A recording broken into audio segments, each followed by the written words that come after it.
Hello guys and gals, and welcome to another episode of Skills and Abilities. Today we're going to be looking at the Lightning Javelin skill that has grabbed the hearts of so many, known as Lightning Fury. And we're going to go over the specifics of this ability, why it's so broken, overpowered, and what you can do to, get the most out of it.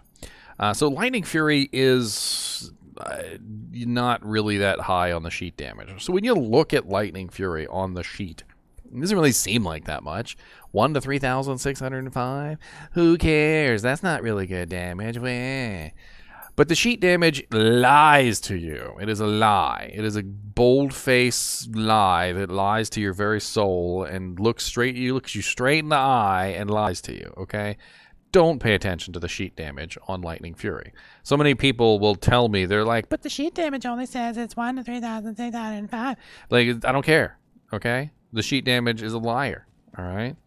When you go out and you actually throw your Lightning Fury, you will notice that it does a hell of a lot more than 3,000 damage, as it literally annihilates an entire group of monsters in just a couple throws. Now, Lightning Fury is a density clear tool. It is extremely good at density clearing, and it has a couple hidden things that a lot of people don't know about. The first off that I can tell you is the fact that it fires lightning bolts based on the number of monsters present. So, despite the fact that the skill says 51 bolts, it doesn't actually release 51 bolts. It releases the number of bolts in correspondence to the number of monsters that are present on the screen. If there are no monsters present on the screen, it releases no bolts. I can show you this very easily by throwing the Lightning Javelin at a wall. When you throw it at a wall, like this, it activates the bolts. Right now, there are no monsters nearby, so no bolts are emitted. However, if I go find a monster and I throw that same javelin at the wall, you will see the number of bolts will be released directly in correspondence to the number of monsters. So let's see if I can find a monster near a wall. And of course, there's no monsters on the screen anywhere, because God forbid a single monster exist within the range of a wall. So here we go. We've got several monsters near the wall, and when I throw the javelin at the wall, you'll notice that the number of bolts that come out is in correspondence to the number of monsters that are nearby. So it's not going to shoot out 1,000,000 trillion bolts. It's just going to shoot out enough to equal the number of monsters on the screen. This means that the Lightning Fury skill scales with density. The denser the pack of monsters, the more damage it does, to the point of absolute absurdity. In the cow level, which is where the Javelin really shines, it does just absolutely mind-boggling massive amounts of damage. And we can actually run this on a calculator, and you can get an idea of how much damage it can potentially do. So let's take our sheet damage here, which is 3,605. I'm tongue-tied. 3,605 times 51 bolts. Okay, so if we can release 51 bolts, that's pretty massive, right? So times 51, which gives us a damage of 183,855. However, that's not the end of the calculation, because each bolt can pierce through monsters multiple times. There's no limit to the number of times that the bolts can pierce, and there's also no next hit delay on the bolts, which means the bolts can hit a target multiple times, which is kind of insane. So let's pretend that we had 51 bolts and all the monsters were lined up, and they all got hit 51 times. Now we have a damage output of 9,376,605 in that theoretical scenario where 51 bolts each hit every monster 51 times. It gets insane, and the more monsters you have, the more damage it does. The thicker and stronger the pack, the quicker and the faster they die. And nowhere is that proven to be 100% accurate than the cow level, which is where the Javelin reigns supreme without any challenger to even come close to her level of killing capacity. And the problem with Lightning Fury is it doesn't really do very much single target damage.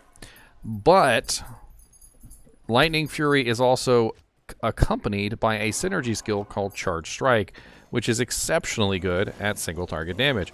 And even monsters that are immune to lightning, you can pretty much obliterate from the face of existence with this ability. Because just like Lightning Fury, it has a number of bolts, which is 13, which is 9,761 damage per bolt with 13 bolts. So you're looking at a massive damage per hit. So even when you're fighting single targets as a Lightning Fury Javelin, you always have an ability that you can use to kill those single targets instead of throwing your Javelin. There's also other tricks that you can use, like just simply throwing your Javelin at the wall. Right now, there's a person who's near a wall, and if I throw the Javelin through them and hit the wall, I'll get an extra lightning bolt that comes back from the wall. So I can effectively double the damage of Lightning Fury in those situations, bringing my damage of Lightning Fury from 3,605 to 6,000 or 7,210, which is not bad at all. And I seem to be having trouble finding Tristram here.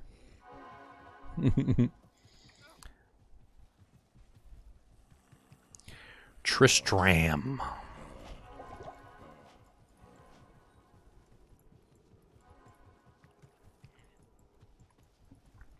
Now, the beautiful thing about Lightning Fury is that the physical damage doesn't really matter. You don't necessarily need to have a very good physical damage weapon. In fact, for the most part, you can just ignore the physical damage side of the equation almost entirely. And the reason for this is that it doesn't matter. Like, you're not relying on that physical damage. Now, the physical damage is nice for other reasons, like, for instance, having lifesteal, mana steal, and occasionally, if you need to kill a monster who is just unbreakably lightning immune, it can come in handy. But with the new Sunder Charms, there's no such thing as an unbreakable lightning immune monster, so it doesn't matter.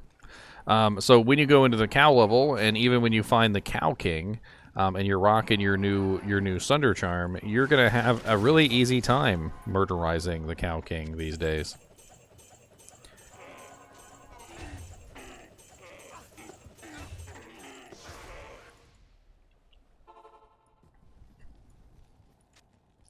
All right, let's go play with the cows, shall we? It wouldn't be a Javelin video, it wouldn't be a Lightning Furies on video if we didn't go play with the cows. So fighting just one or two cows, you're not really going to see that huge damage bump. And let me pick up some mana potions real quick too while I'm at it. That is one issue with Lightning Fury, a really big one, is that Lightning Fury just consumes a lot of mana. Which is one of the reasons why having a high physical damage weapon with some mana leech can come in handy.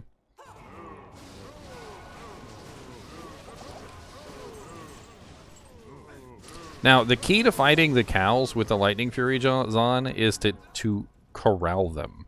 You want to get them all nice and corralled up. You want them to be a nice tight group. And then you want to throw your javelins into the nice tight group and watch them all melt. And keep in mind that this is a P8 game. We are currently on Players 8.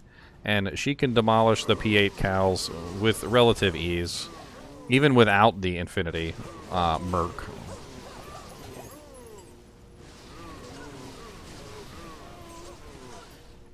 And I don't have the Lightning Sunder on me, so I'm going to ignore Mr. Lightning Immune there. Although if you wanted to, as a physical damage zone, what used to happen is they would switch to jab, and they would just jab the monster to death like this. Because if you have a decent physical damage weapon, you can still output a decent amount with jab. Or you could use Impale. And Fend even works these days, so it's not very good for single target.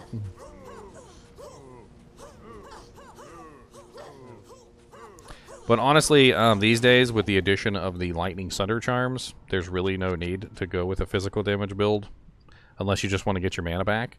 It is good for getting your mana back, if you can hang in the physical combat, that is. So as you can see, in the cows specifically, when you're attacking a group of cows like this, the amount of damage that you can output in a pack like this is kind of insane. And I haven't even gotten a really big pack yet. Let's see if we can get a really big pack. So you kind of just corral them like this. You want to just keep running around them in a circle until they're nice and toit. You want to get them nice and toit. Kind of do a little bit of back and forth here. Get them all nice and tightly packed up. And then when you throw your Javelin in, the insanity that ensues as all the cows literally just fall down on the ground is absolutely amazing. And this is the reason why, as a density clearer, the Lightning Fury Javazon is among the absolute insanely bestiest, just simply because she can do stupid stuff like literally kill about like 100 monsters on the screen in about like a second or 2 seconds, depending on how nice and densely packed they are. In fact, it gets to the point where Javazons kind of want to group the monsters up before they throw their Javelin in for the best effect. So you just kind of do a little bit of running back and forth like this, get them all nice and herded, and then you throw your Javelins in, and you just watch the horror take place as everything falls down. Do I even have... I do have Pierce. All right, good. Having Pierce with Lightning Fury is honestly one of the biggest reasons why it works so well. And this is due, in fact, to the number of bolts that are released. So you have to keep in mind that we can pierce up to 5 times. So we have 51 bolts that can be released, right? So let's bring up the good old calculator again. And let's look at this logically. So we have a total of 6 possible hits. I know you might be thinking it's 5, but it's actually 6. So in the cow level, if we are capable of 6 hits, that's 51 bolts times 6. The last hit is actually invisible. This is actually written in Amazon Basin, by the way. It says, bolts are released from the point of impact or expiry of the Javelin, aimed at any targets within a 10-yard radius. Bolts released on the expiry of a Javelin are invisible, but otherwise have the same properties as normal bolts. So there is a hidden bolts that are released upon the expiry of the Javelin. That is basically when the Javelin ceases movement, which is an additional 51 bolts, by the way. So you're looking at a total of 306 bolts, which is absolutely insane, times the damage on the effect, which is 3,605. And we're looking at 1.1 million damage. And assuming that all 51 cows are hit by all the bolts, which is a best case scenario, you're looking at 56 million damage, 56.2 million damage per throw, which is just absolutely insane. So in the really dense, thick cow packs, when a Javazon throws her Javelin in, the insane amount of damage that comes from this cannot be understated. And I want you guys to realize that density scaling that the Javazon has is insane. Now, when she's fighting smaller packs, when she's fighting groups that don't have the same density, her damage goes down. And a lot of the times you will see the Javazons using Charge Strike in those situations because the monsters are not densely packed enough to really make it worth their while. That's why you end up switching back and forth between the two effects.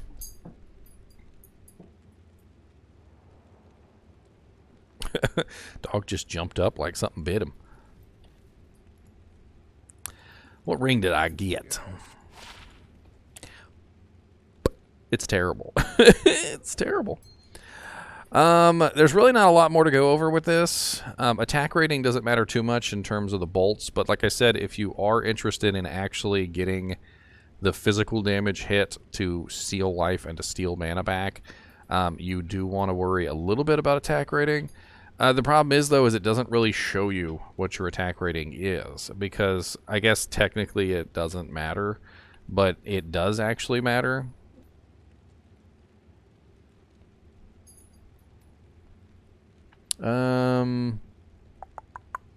Javelin attack does not require a hit check and thus always hits, but it can be blocked. Interesting. It's always important to read up on these skills when I'm doing the videos, because I want to make sure I get everything correct.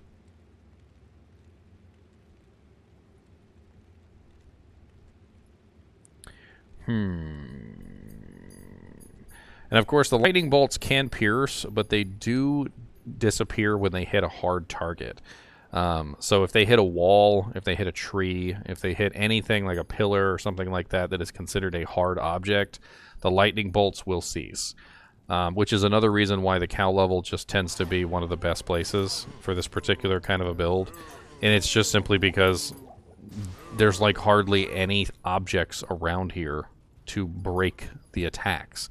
So when you're in the middle of a giant pack and you throw your lightning bolt, you don't have anything blocking the lightning bolts from traveling. And this is why there are some zones that are not very good for Javazons, like Maggot Layer doesn't tend to work as well because a lot of the lightning bolts end up hitting the walls. There's zones that don't really have the density that you would like, and they have lots of walls. Like, for instance, Loot Lane Sewers has lots of walls and density, and kind of a lowish density, but they're nicely packed. So when you throw your javelin, a lot of the lightning bolts end up just hitting the walls or hitting the like the little passageways or the pillars or everything else that's in there, and it doesn't work out as nicely as it does in the cow level. Now, of course, you can beef up your Lightning Fury damage in a myriad of ways, and I don't actually have this character set up 100% properly.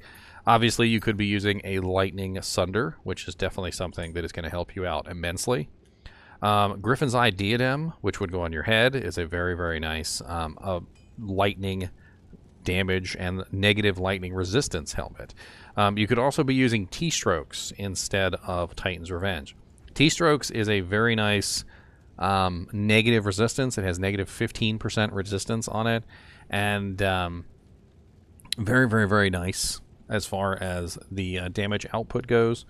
And in combination with all of the nice negative resistance items, maybe a lightning facet in your Griffin's Eye Diadem, the T-Strokes, you can actually enhance the damage of your Lightning Fury much further than the 3,605 that I currently have written here. In fact, the negative resistance alone will increase your damage output a ton. The Lightning Sunder will make it so that you can take on those lightning immune monsters with relative ease. And then adding in something like the Infinity Polearm on your Mercenary with the Conviction Aura will also increase your damage output even further, and basically make your character just absolutely insane in terms of Lightning Fury damage output. I think I've ranted on long enough about Lightning Fury. If you have any specific questions about the skill, feel free to put them down in the comments. And as always, thanks for watching, and keep watching.